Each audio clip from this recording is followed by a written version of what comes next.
Hi, welcome to my channel, or welcome back. I have to get ready in the morning, so grab a cup, pull up. Also, you're going to hear strange sounds. The north wind is blowing in, and with it, it is causing my trees to scratch windows. So if you hear something and it sounds scary, the best thing I could tell you is to act like a white person in a horror movie. Maybe it was just Elaine. Okay, so we're gonna play by that rule today. Good morning. Well, it's good morning for me. Good morning. Look, it's Cody Maverick. Good morning. I hope you are doing well, and I hope you're taking care of yourself. If not, you shut this video off right now and you go take care of yourself in any way, shape, or form that you need. It's none of my business. So I need to get ready for the day. However the day may be, I don't know. I just woke up. So yeah, it's so interesting.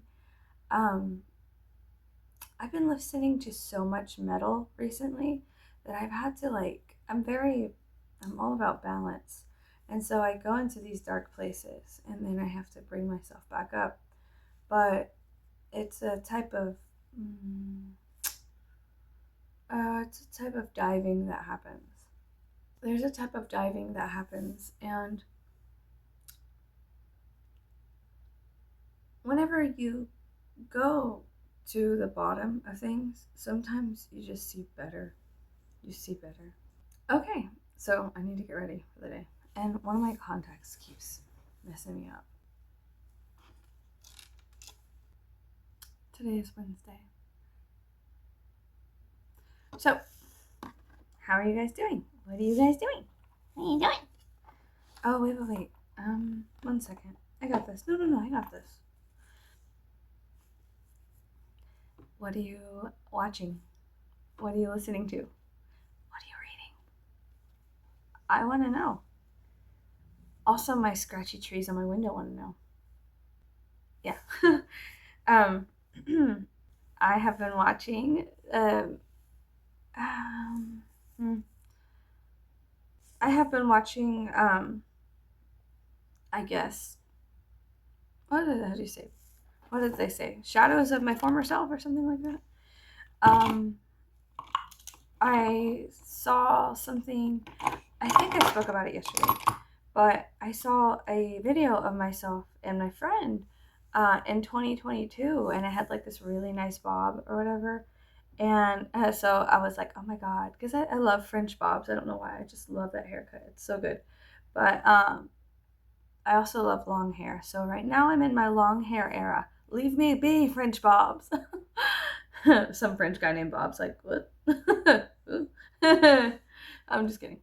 Oh, but okay, so I was watching a video of my friend and I, and we did, an astrological series for 2022, and it made me sad. Number one, because I want to do it again. I guess it didn't make me sad. I guess let me find the correct term. I was grateful and also confused. No, I was not confused. I'm lying. Give me a moment's time. It's called gatekeeping, honey. Gatekeeping of my thoughts. Which are just ever. Oh my God. You know what I just thought about? My face? Let me guess. White devil, white devil.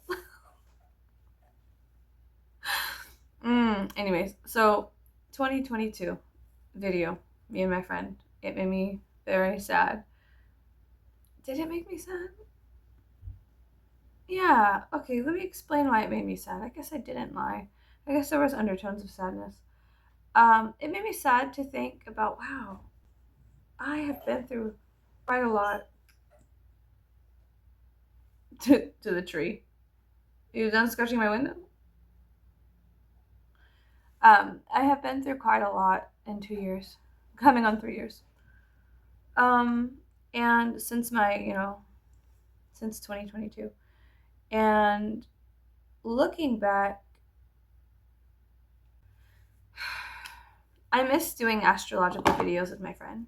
She's a fantastic astrologer, and I value her life more than I value hundreds of thousands of pounds of gold.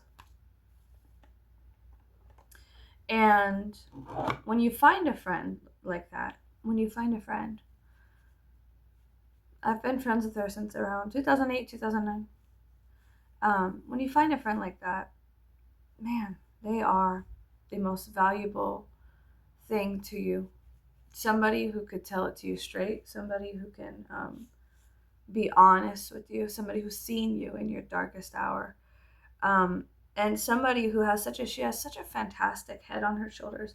She is literally one of the most immaculate human beings I have ever met in my entire fucking life, and probably in many fucking lifetimes. She's so balanced and witty and funny and beautiful and divine, and she is my friend. And she has always been my friend, you know? She saw me, she saw exactly what I looked like in high school, and she accepted me, you know? And from that acceptance, we have this now, it feels like an everlasting type of a marriage of friendship. And when you find someone like that, it is worth more than silver and gold.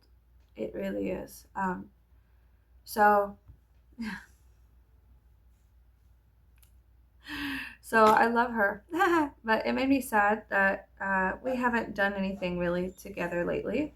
We've been on separate paths. So the remnants of the feelings are that I was feeling a certain way. I was feeling perhaps a little, I'm not depressed. I was slightly depressed last night. But I guess it's more of a pendulum swing and less of a depression. It is more of a, um, well, shift is coming, change is coming. I'm on the threshold. Now I really have to. Time is coming to cross the threshold. Now I really gotta fucking cross the threshold. Do I want to cross the threshold? There's too many thoughts. I haven't thought all the thoughts I wanted to think. You know? Probably not. That sounds vague. I haven't. I like thinking thoughts. The north wind has come through, and I haven't thought all the thoughts I wanted to think. At least not in this season yet. At least not with Libra. And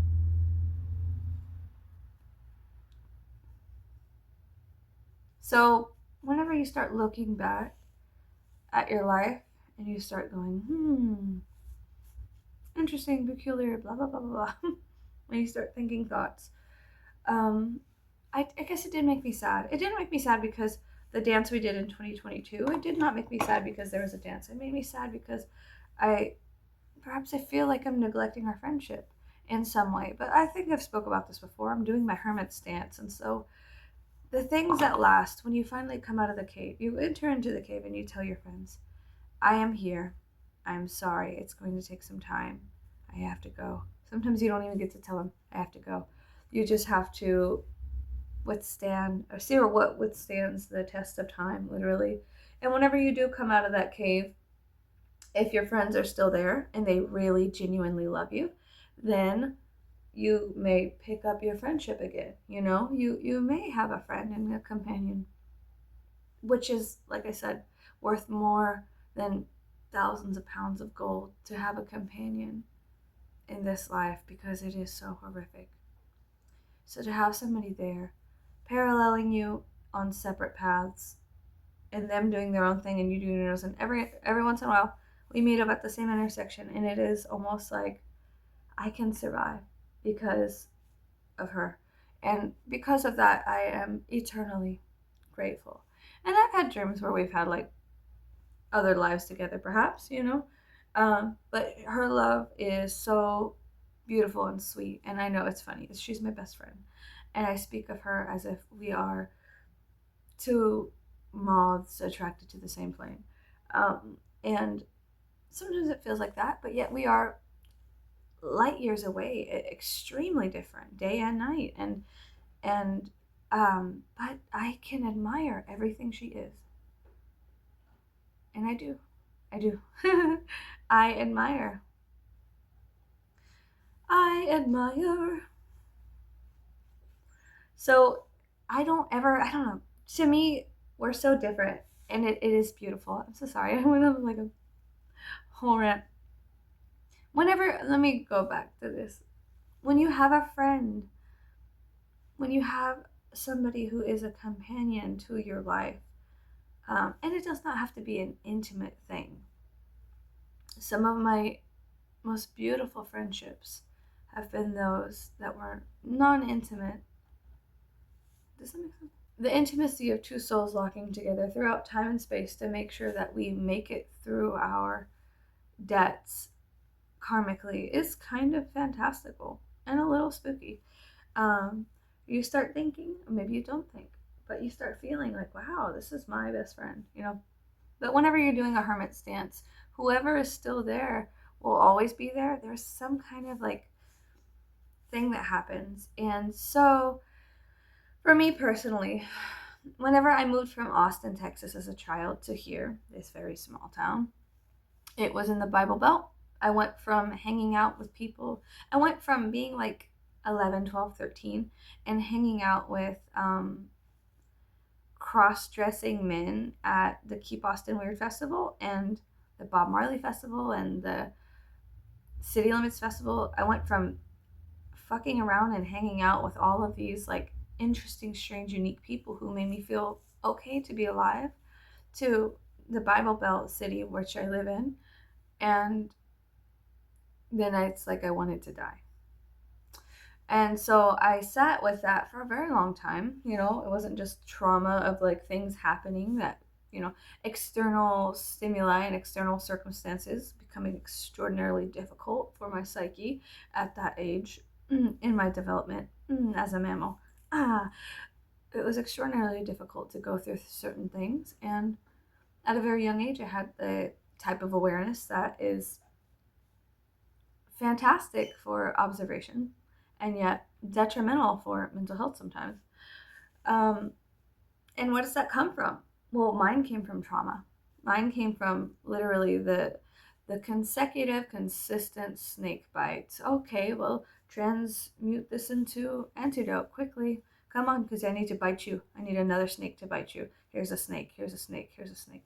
And so these rapid bites, the rapid, slow, sometimes it was slow, sometimes it wasn't slow. It was like the universe would send a snake to me and it would bite me, and then I'd have to learn this type of venom. What is this venom? How does it affect my body? Jot that down. And so through those snake bites, you develop an awareness. Well, I know what that snake looks like now. But then there's also, from the fear of circumstance, there's a certain type of fear that happens within circumstance. I was burned by fire once. Ouchie wawa, it hurt so bad. Do not do that again. I understand now what that feels like, And so, do you understand what I'm saying? Like, there's a fear that comes from circumstance, and there's a fear that comes from not knowing circumstance. And then, like I said before, and then they have that kiss. Fear.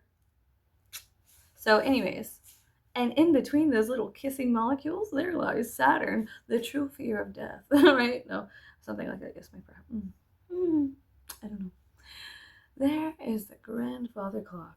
Anyways, so there is a type of fear. There's something there that you have to uncover and figure out, like, what does that mean? So, yeah. But for me personally, it was stupid fucking dancing serpents that constantly came up to me in my young age and bit me all over. And then it was like, okay, now figure out what that snake is. What is it? What is this? What is this? What is this? What is this? Become hyper aware. Literally, become hyper aware. Write that down. Don't write that down. You're not allowed to write anything down. Expand your mind. Hold it within yourself. Don't forget. Sometimes I would forget, and then I'd go up to the same snake and I'd be like, oh my God, look at this. And it, and I'd be like, well, but every bite you develop within yourself, every experience, every bite, you develop it within your own body. There is a mechanism. There is a process that happens where you can poison yourself slowly. and your body will acclimate to the poison. It is like your body becomes the antidote. The antivenom, sorry, the antivenom to these circumstances. So you can, it's like a strange initiation process, the serpent's bite of the fear of known, right? A situation happens, and then it's like, oh, you better fucking use your body as a I don't know. I guess I'll say it in this way. You better use your body like an alchemical tool, otherwise, or an alchemical weapon. Then, like transform the venom to the medicine. Yeah. I feel like perhaps this is what I'm doing sometimes. Perhaps not. I don't know what I'm doing. Never have, never will. I just do. Don't think it. Do it. Anyways, I don't know what I'm talking about. I never have. Do not listen to me. This is your last warning. Stop listening to me. Anyways, so whenever I went from Austin, Texas to here, I was like, this is a stupid fucking town. Everyone's stupid. The only people that treated me like a human were my friends who had also had serpent wounds on them. They had many, and they were also figuring out how to take their circumstances and transform them from venomous into the medicine. But sometimes the venom took them out, and so that was hard, because whenever venom, let's speak in riddles, when venom takes out a person, it also affects you, because now there is a circumstance that you must transform or allow it to take you out as well. How many people is it going to take out? The one person who has exited the stage, how many more? Is it dominoes? Is it a ripple effect? What is it? How many more are going to be affected by the exiting of that person because of a snake bite? I was for many years. It took many, many years for me to figure out certain serpent's venoms within myself and figure out how does that affect me, blah, blah, blah. And sometimes I'd be very, very low. I'd be in these dark, murky waters, right? But there is a diving process that happens somewhere within yourself where you dive into these places, and then you'll be able to muck about. But sometimes, okay, let's say you have a thing of water, right? And then maybe there's oil on top, and then you could shake it up. And the water and the oil, they don't ever truly mix, but sometimes they can make some unique shapes, flavors, right? Sometimes you could add food dye, and then furthermore see the shifting and shaping of the waters, yeah, and the oil, the fats in the water, right? It's very interesting. It's kind of beautiful. But you can shake it up a lot, and then it takes a moment to separate again. You know what I'm saying? Whenever you're down into those deep depths of the bog of eternal stench, within the bog water of the dog water of life, sometimes of the human psyche, or your individual, or your familial, or your city, or your how do you say, the familial, there's like multiple layers of consciousness within the deep dark depths, but whether you're in yours or theirs or your heirs, I don't know, it's none of my business, but whether you're in yours, theirs, or ours, right? Let's say it that way. Yours, theirs, or ours. When you walk on the bottom of a bog or the bottom of the ocean, your feet mix up the sand. The things at the bottom tend to, for a moment's time, every step you take, I'll be watching you. No, I'm kidding. No, but every step you do take on the bottom of the human psyche will lift something up out of the ground. Now, what is it that it lifts up out of the ground? What is sand made out of?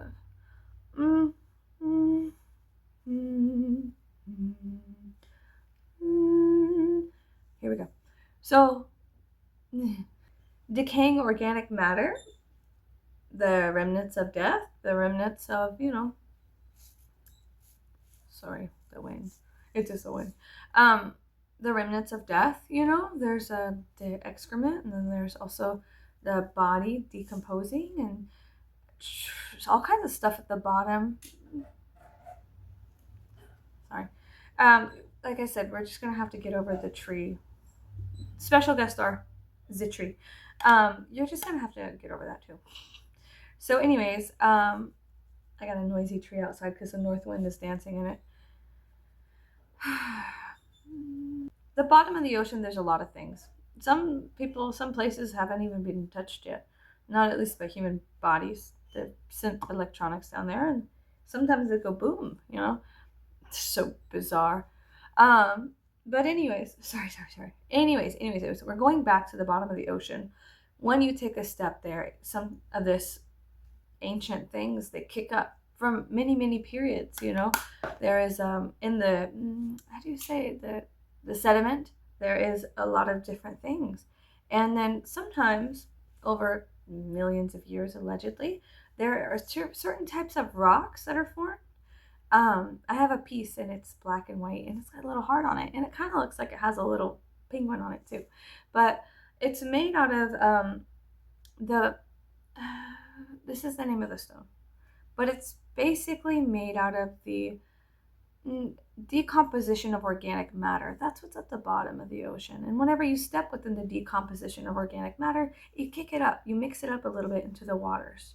There's water, and then there's like the decomposition, the deep dark, And when you're stepping, sorry, this is taking a while to explain. When you're stepping into the deep dark and the decomposition of the organic matter, whatever it is, it's just a fucking huge mixing thing. Sometimes you gotta wait, because if you run, you're gonna kick up too much. You can't see now. Now you're blind. You're at the bottom. You're blind. Who, what, when, where, what? Too many things, too fast, too much. But if you go slow, every step, a little bit comes up. And if you're mindful with your steps, and sometimes you could sit on the bottom and shove your hands into the organic matter and pull out a shell or something long forgotten, you know what I mean? Something unique or interesting or scary. A shell, a fish hook. Is that a fucking femur? Whatever's at the bottom of the trip you're on, right? Fucking Christmas vacation. So anyways, I don't. Perhaps I do, perhaps I don't. I don't know. Which is a full sentence. Anyways, what I'm saying is very fleeting. When you're doing your hermit stance, it's kind of cool to have somebody in the mountainside next to you in their own cavern doing their hermit stance. And every once in a while you stretch your body out from reading text and being slunched over your books and your astrological things and observing the night sky and coming back in and writing down your findings. And you go and you stretch out and you look at the moon, and then also the moon is bright enough for you to see on the other end there is somebody else out there, and you go, in silence, you, hey, can you see me? And they're like, hey, hi, how are you? And then they're like, hey, hi, how are you? Kind of thing. But it's silent. Zip, it's silent. Because you're both hermits, and so there has to be a nonverbal kind of, have you ever yelled in a mountainside? It echoes. Whenever you echo, people start questioning, who's up there? What's that? But whenever you don't need people to question who you are or where you're at, because you have to do your own questioning, you have to be quiet, right? Or something like that. So, yeah, it's so nice. I love having a companion. But, like I said, I have a fear over losing friends. Sometimes I would hold on to very, very bad relationships that were not only bad for my physical, mental, and spiritual health, but they're also important lessons. The longer I held on to these things that were not meant for my consumption in any way, visually, mentally, hearing, being around, having communion with them, the longer I sat at the table with people who did not value me, who treated me like shit, the more I was like, am I shit? Perhaps I am. And I was not the shit. I was a piece of shit. So there's a difference between being the shit and then a piece of shit, is there not? I think there is, at least whenever we speak of things as in shit. So the longer I sat with these like really, really stupid fucking relationships, it wasn't just friendships, it was stupid fucking relationships. The longer, there's a divine practice in letting go of things, having very rapid discernment, having a fucking piece of obsidian with you to rip apart the things that no longer need to be attached to you, to be the surgeon of your own psyche. It's important. To learn these things, it's important. And we all have our own paths, so maybe you will not learn this lesson. Congratulations, that's great. Fuck yeah, dude, fuck this. No, okay. Fuck. No, but seriously, this is a very tough lesson. I don't think that it should be on everybody. I don't think that we should all go through the same shit. Now, I think at every level of consciousness and on every ring of the ladder, there is meaning and purpose. You could purposefully step on rings of the ladder and look left, look right, look up, look down, look into every layer of the thing. Okay? But so we all have our places. We all have our spaces that we need to fill and be a part of and analyze and dissect and allow to observe and, in and out and in and out and blah, blah, blah, right? We all have our purpose, our meaning, the strange waters that we must investigate or not, or just be in, I think it's so sweet, the people who are ignorant of things and yet they're still doing their thing. And I love it because I'm like, oh my God, I can see you. I see what you're doing. But I don't think you see what you're doing. But what you're doing is important. So just keep doing the thing. It's almost kind of like trusting in yourself, having faith in yourself. Believe yourself. Believe in yourself, You don't always have to sacrifice yourself for the overarching, that you don't have to conform. You don't always have to conform. Sometimes your holy purpose is nonconformity, and to represent what nonconformity within that laddering looks like. The tree knows. Amen, brother. I was just getting the tree every time it scratches my window. Thank you for that input. What he said. That's what she said. Anyways, so yeah, I think that within every person's life we have value, purpose, whatever. But like I said, I've said it before, and I'll say it. I struggle with codependency. I am emotionally codependent with people. Sorry, I am. So my codependency has taught me many things. What has it taught me? Too much. Ugh, let's not get into it. I'm kidding. Oops, wrong end. So no, it's taught me that to let go. There's certain things I need to let go of.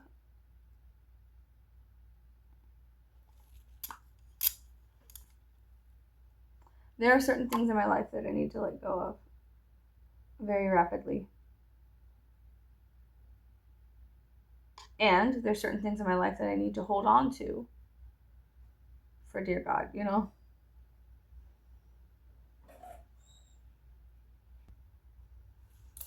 Every time I fucking line my lips, I feel so... it reminds me of the cholas from the 90s, Every time I line my lips, I'm like, I'm embracing my inner chola. And I'm just like, oh my God. I'm Mexican, if you don't know that. Now you do. Congratulations. Here's stupid information. Here's an hour's worth of dumbass information. And my tree, featuring my tree. Yeah, every time I line my lips, I'm like...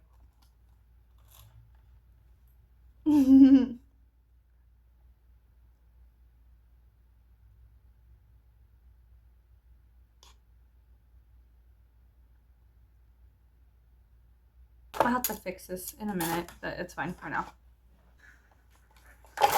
So anyways, sometimes nonconformity is your holy purpose. Congratulations. And that is the piece you play in the fucking game So that's the one you have to play. Well, you don't have to play anything. You don't have to. You could sit it out. You can wait it out. You can or you cannot. It's none of my business. I always say that. It's none of my business because it's really not. What you do is none of my fucking business. What I do is none of your fucking business. We're just actually hanging out for a little bit while I do my dumbass makeup and talk about dumbass things. So let us not get it twisted, as they say. Let's not get it twisted. So, anyways, yeah, I think that there is a type of holiness that comes from nonconformity, but it took me fucking 30 years to figure it out. And so instead of figuring it out, what I was doing on a unconscious level is I was just playing the role. So I was just playing the role as it was. Like if they told me, oh, you're fucking, okay, so for instance, okay, so nonconformity is actually holy and sacred. Okay, let's just start there. Nonconformity is holy and sacred. All right, it is. I don't care what you say. I'm just kidding. What I say is not important. But what I am saying right now at this moment is that there's a divinity in that role. There is a divinity in everything. But let's go back to nonconformity. So for many years, I was like, oh, well, what does it look like to conform? What does it look like to be what you say I am? You know, whatever you say I am, I will be. So tell me, what am I?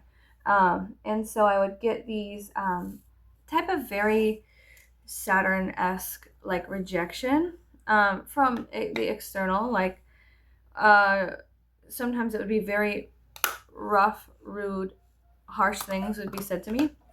And I had to understand, am I this thing? I had to go and weigh that against my psyche. Am I a monster? Sorry, the north wind is dancing on my windowsill. Am I a monster? Am I some kind of horrific thing? Am I the devil? Am I your devil? What does it look like to be the devil? What does that look like? What does it look like to question everything? What does it look like to fucking fall from grace from questioning?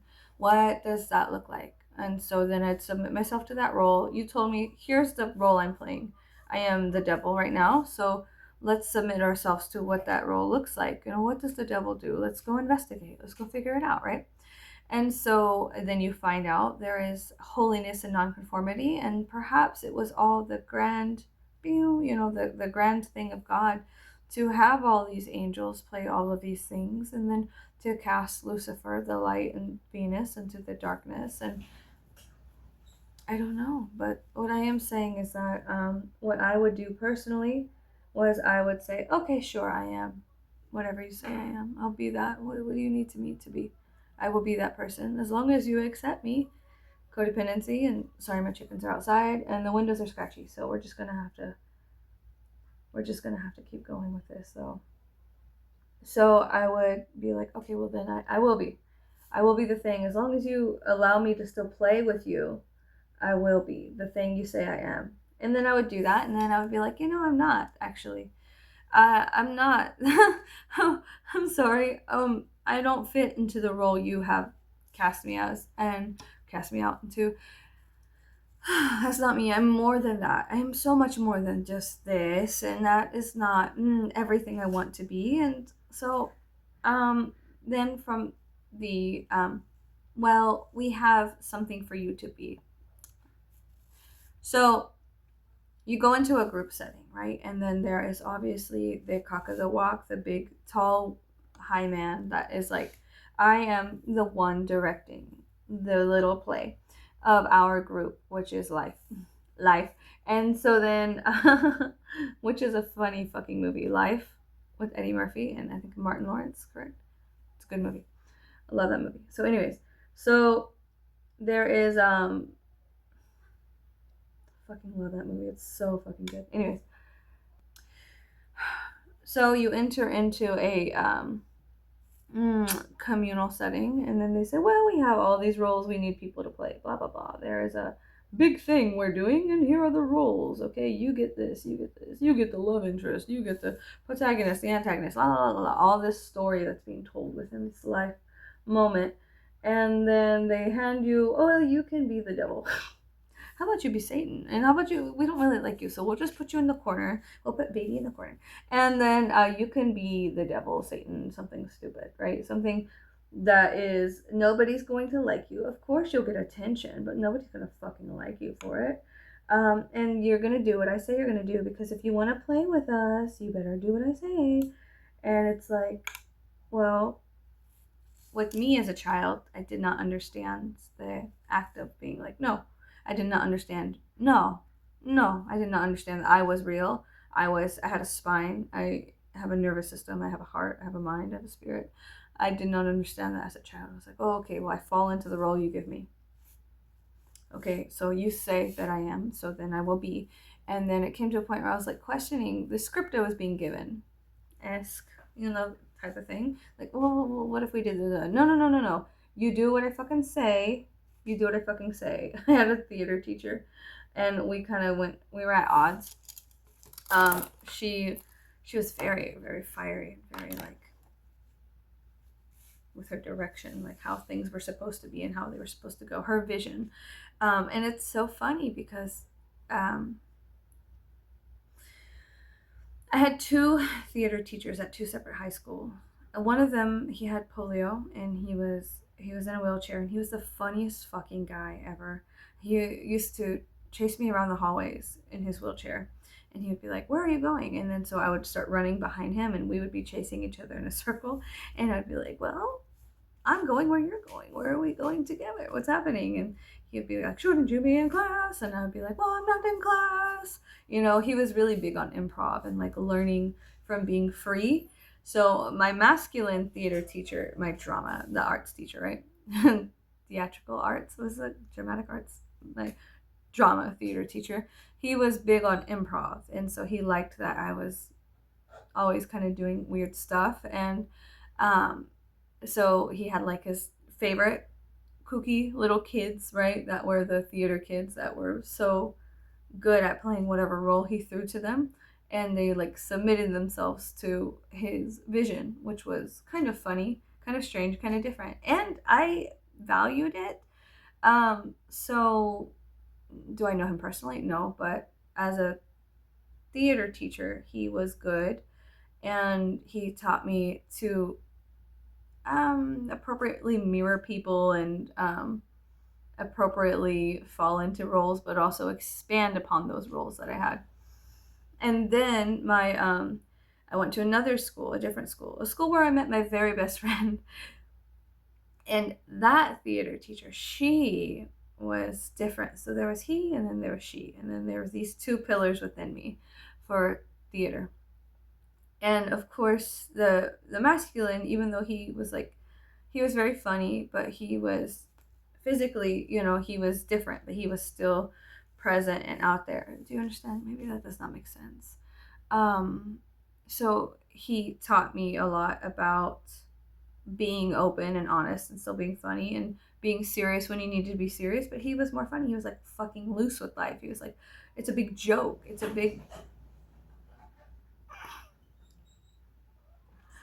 He was like, life is a gigantic fucking joke and everything's a fucking stage. And so just let it go. Just let it loose. Whatever comes to the surface, let it take your body and go with it, And then you just leave it here in this dark, because in our theater class, everything was pitch black, except certain lights. And and so we were in the fucking dark cave of the theater class. And it came to the point where I actually switched classes because I had these two boys in my class, and one of them was my ex. In my theater arts class, I had a very good class, and I was excited.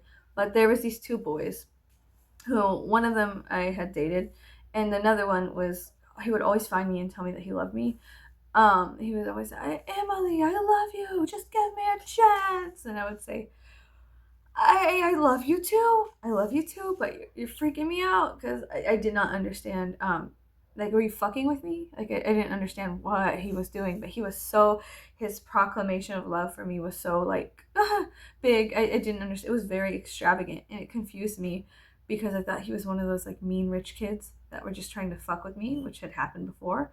So, some girl paid a boy $20 to ask me out one time. because I looked weird. And so, you weigh these things, you weigh these external things against your psyche. Why would somebody treat me like that? Obviously, there must be something in me that causes this treatment, correct? But anyway, so I was in this theater arts class, and then there was a boy who used to date me, and then a boy who would not stop telling me that he loved me. And they had this thing. They had this funny thing, and one of them had dark hair, and one of them had light hair. And there was these two boys. I would sit there, and they'd sit on both sides of me, and then I felt uncomfortable. So I went to my teacher after class, and I was like, "Hey, I love this class. I love all the kids in this class. This is actually like this is a really great class. I think this is a really great group. But these boys, they will not leave me alone, and I feel like I can't give my all because one of them won't stop finding me everywhere in school and screaming and like yelling at me that he loves me, and he would do anything for me, and it's making me confused. I can't focus on my work if this is happening. And then the other one is like bickering and battling for my attention from the other boy who won't stop saying that he loves me. So please, can you? I love this class. I love this. I love you. You're a great person. Whatever. Blah blah blah. Maybe he was. Maybe he wasn't. I don't know.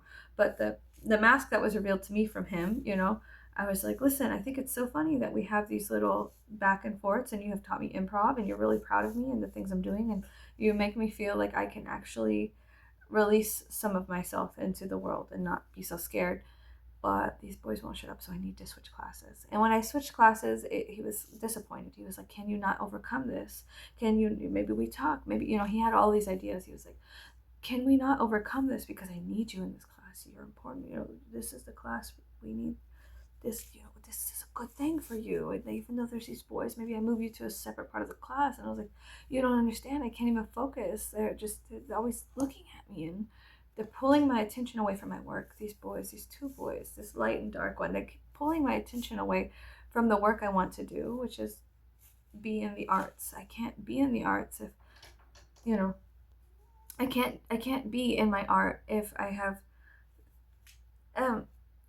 high school boys telling me things. I can't do that. And so he was disappointed, and that hurt. Seeing his eyes of disappointment fucking hurt, because I was like, oh no, the funny man, the funny, he taught me how to be funny and release and exist in a way that he like gave me permission to exist in those dark spaces as whatever, whatever. And he was so fantastic. So anyways, I appreciate the lessons I learned from him. Let's just say that. I appreciate the lessons I learned from him. When I moved schools, and yet I found my best friend, I don't know if we had theater together or not, but it shifted. It was strange. I had a female theater teacher, and she had a very specific kind of vision, and her vision was that, and you did not deviate from it. She was evoking. She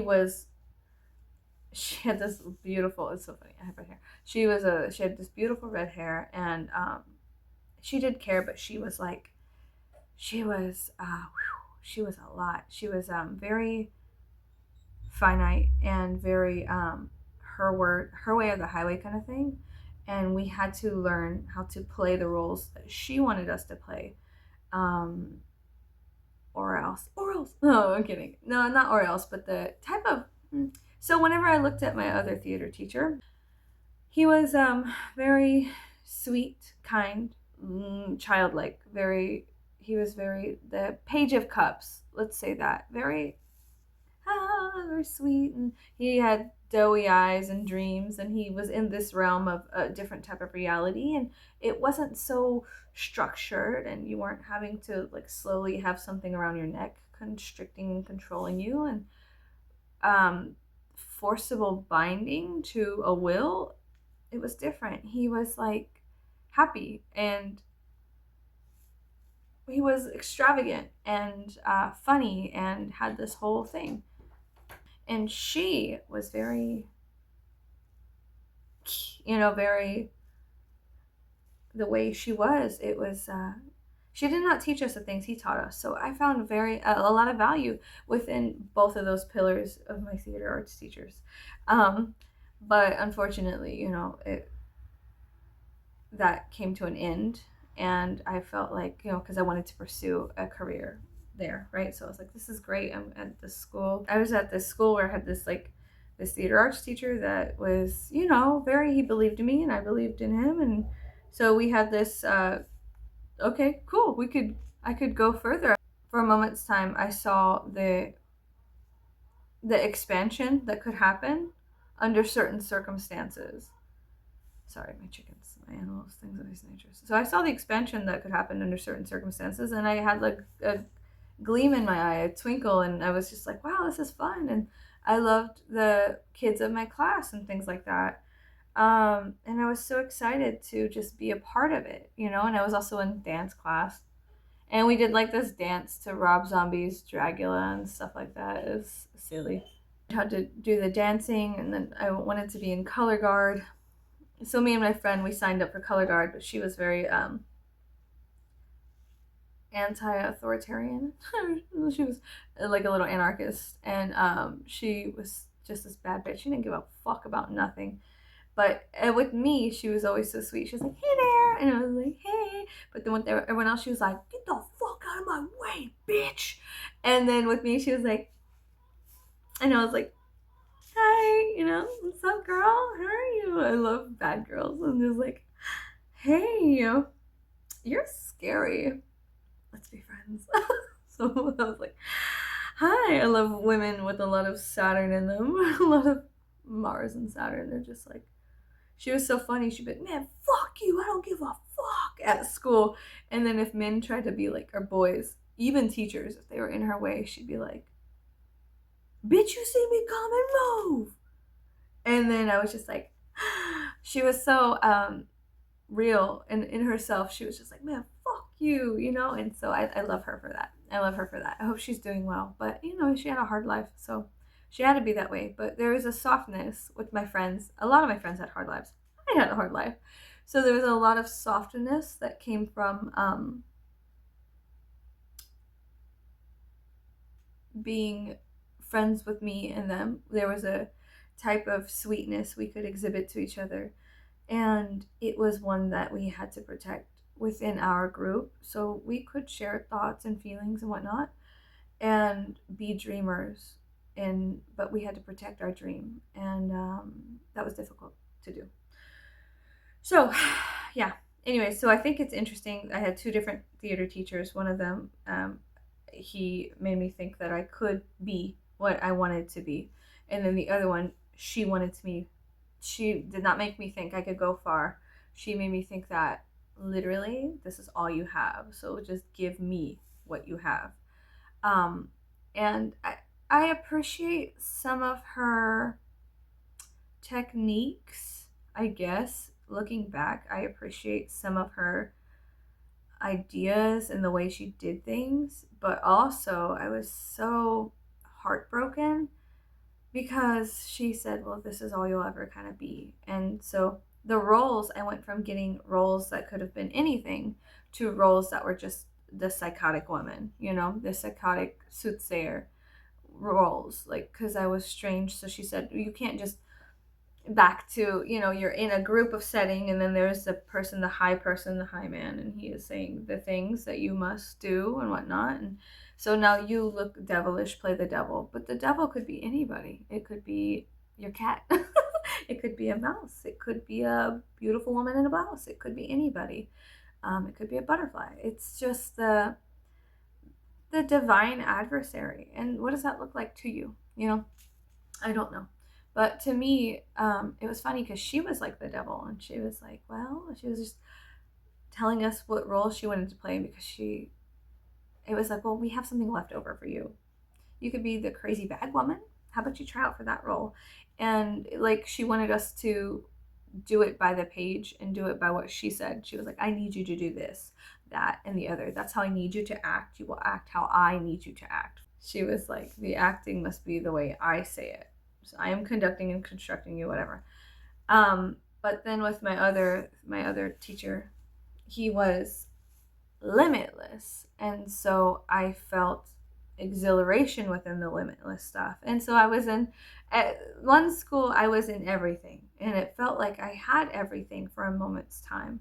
I was in theater arts, I was in choir, I was in dance, I was trying to be in color guard. So I felt this exhilaration of actually being a part of all the things that I valued and loved. I loved the performance, and I loved expressing myself and feeling like I had a safe place to express myself in those dark rooms when we were rehearsing and learning different techniques. Um, and so I was just like, wow, this is fun. This is cool, whatever. And like I said, there's funny little back and forth banter that we would have where like he would see me and be like, a you. And I would be like, a you. And he was just always like, okay, let's practice. Everything was practice and rehearsal. He found you in the hallway. One thing was that if he started doing something, you had to start mirroring him. And so he taught through play. He taught us through play, which is to me, the best way to teach somebody is by being funny.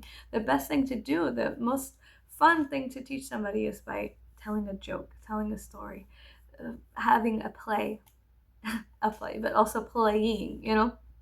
And then with the feminine aspect of my theatrical initiation, she was more of she was so devouring in a way. She was like Sekhmet. She reminded me of Sekhmet. She was just this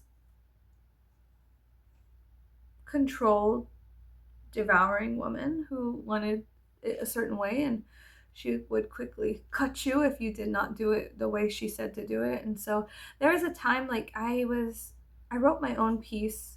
I was a psychiatrist and I wrote my own piece for what was happening, and it was like a psychiatrist that had like snapped on his own patient and was like, man, just whatever, right? So I had wrote this piece, and she, at the end of it, she let me do it. And at the end of it, she was like, who the fuck do you think you are?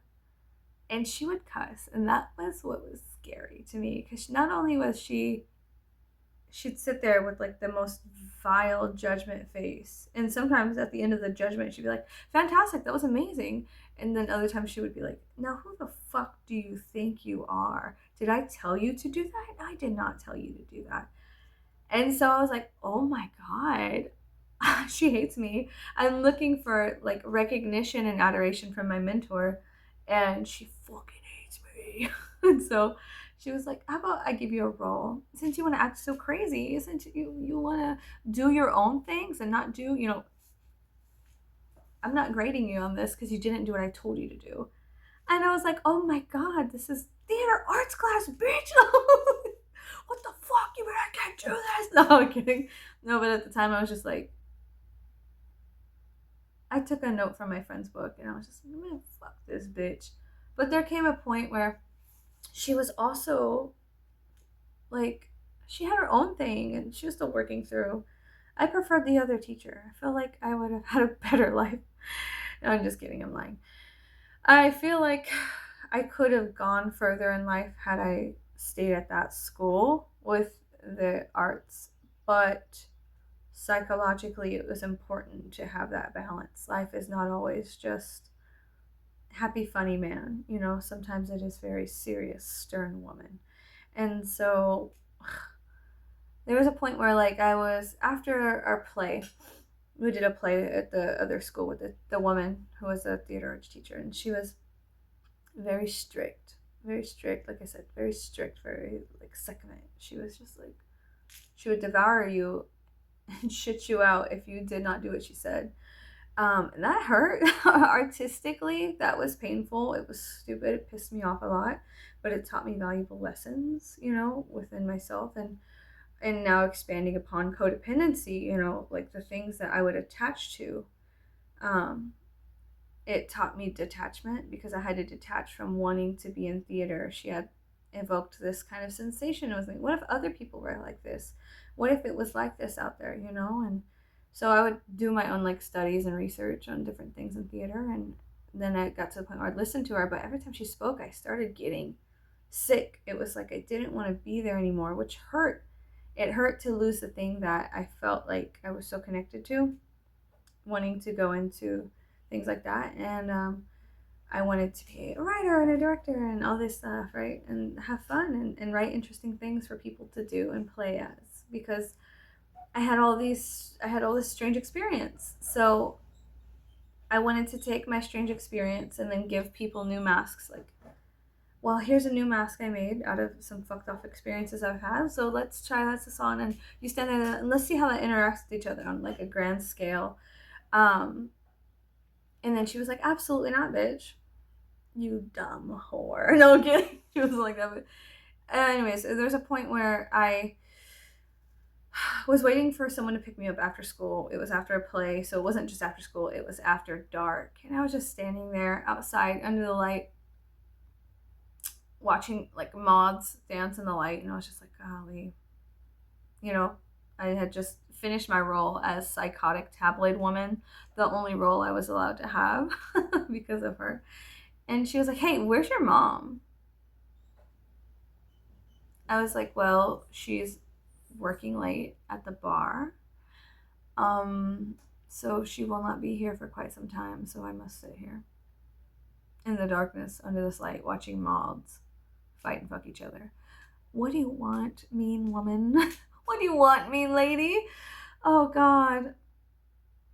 What do you want, ego destroyer? Crusher of souls? What do you want? And she was like, "You know what? Listen, I'm not allowed to fucking do this, okay? But I'll take you home, okay? Where do you live? Come on." And so I was like, oh God, I'm not supposed to get in cars with strangers, but she is my theater arts teacher. I don't know. And so I was like, no, I can't. She's like, no, you don't understand. I can't fucking leave here, and I want to go home. I'm done here, so get in the car and I'll take you home.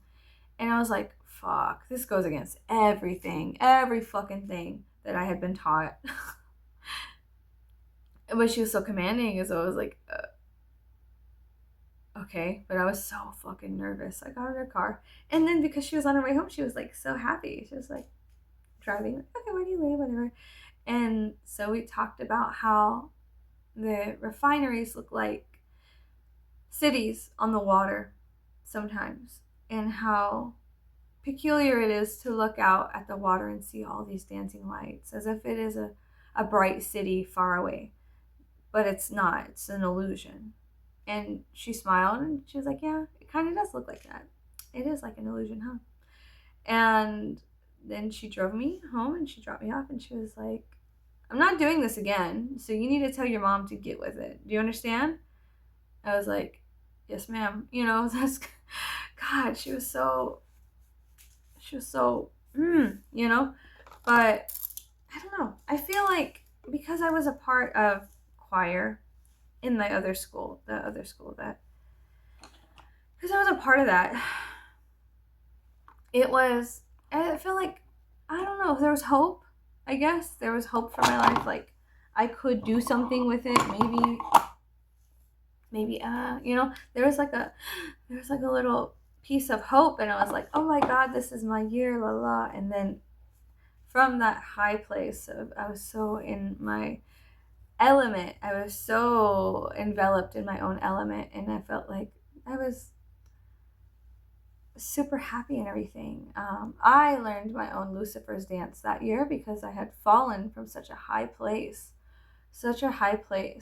and in a place that was very like Venus like, the arts and being, you know, singing and acting and dancing, and I was doing all of these things very well, and I was proud of myself, and I was hanging out with my friends and discovering them, but I had pulled away from my friends because I had enveloped myself in my work, so I had pulled away from them, and I was just like aggressively seeking the things that I desired. My cat literally just knocked over my entire collection of metaphysical books. So, anyways, I'll have to go clean all of that up. And I need to dust them off anyway, so maybe it's a sign. I have two cats. One of them's name is Beans, and the other one's name is Crispy Bacon. But I call him Crispy for short. So we have Crispy and we have Beans. Crispy Bacon and Beans. I also have a duck named Taco, and before I had a chicken named Potato, and I don't know, I'm just whatever. Apparently, somebody else had a chicken named Potato. Online, they were like, this is my chicken Potato, and I was like, Mitch, I named my chicken Potato, what's up? That's cool. Anyways, so high school was really weird. There's so much for me to unpack there. First of all, so I'm grateful that my cat is in the background. This is Beans. Say hi, Beans. This is Beans. He's in the background messing up stuff. He just knocked over my entire metaphysical library. Look at him, he's proud. So anyways, there was a couple things. I was grateful I met my best friend. I am happy. You're so big. You're so much more bigger than Crispy. I was grateful I met my best friend. I was grateful for the experience, actually experiencing like all the arts. But then there was a fall that happened whenever I moved from the popular good school to the bad school where all the like kids went that weren't like super mega rich. So I went from this like, you know, the wealthier school to like the poor school. But it was strange. So there was a fall that had happened, and I had descended into this strange delta, and I had to figure out what was in it, and what was going on, and learned about a lot about rejection, and then also about my own, you know, how I felt about my mentors, how I felt about certain things, and how I feel now about them, reflecting on them and being like, well, was she a bitch? Kind of, yeah, but you know, okay. Was he fun and super cool? Sure. Was he like that to everybody? I don't know. It was just moments time. It wasn't like I was, you know, I did not fucking really know him. And I really didn't know her. That's the truth. Is that these were just two people that were phasing in and out of my life and teaching me things in a moment's time that could have had consequences for a very long time, which I guess they did, because in my head I held all of her rejection as like she really made me feel like I could not go and do the things. So listen, my female theater arts teacher made me feel like there was no point in reaching for the things that I desired because I would never attain them. Not at this level. You have sunk into the bottom. Just figure out how to walk without kicking up sand. And then the masculine theater arts teacher, he taught me to dream, to think big, that things were possible, that it didn't matter what kind of limitations you had physically, mentally, spiritually, monetary. It did not matter. None of that fucking mattered.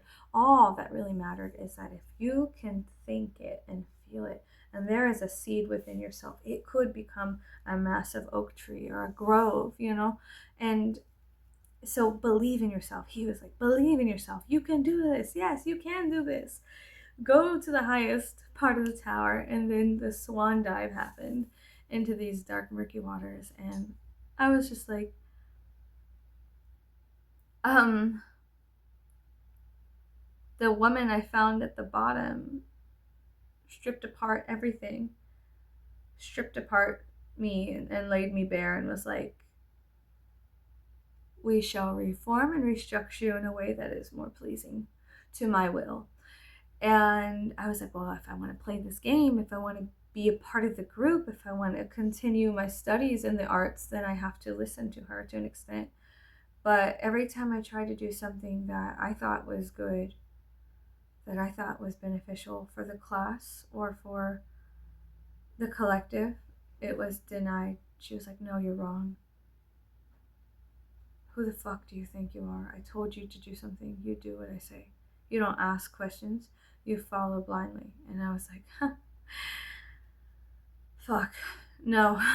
Shit. And so we were at odds.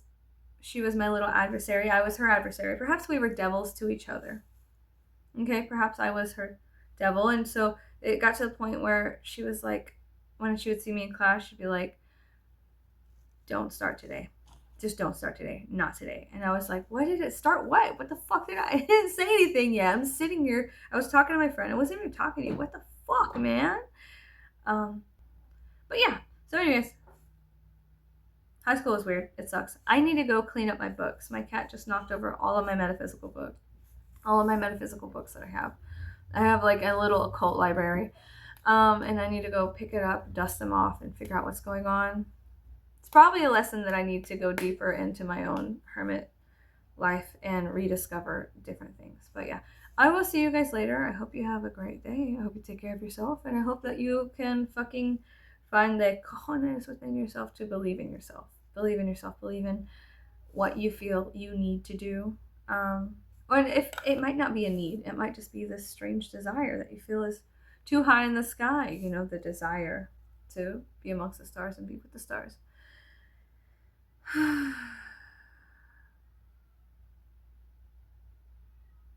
Don't be afraid to reach for your desires. Okay, goodbye.